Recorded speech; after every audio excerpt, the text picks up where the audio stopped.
Corporation పరిధిలో గల సేపన్నాయుడుపేటలో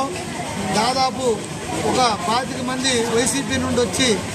25 కుటుంబాలు జాయిన్ అయ్యాయి. వీరికి కూడా సాదర స్వాగతం పలుకుతూ వీరందరూ కూడా ఈ ప్రభుత్వం నిరంకుశ పాలన, ప్రజా వ్యతిరేక పాలనపై విసుగు చెంది వీరందరూ కూడా వారికి కూడా సాదర స్వాగతం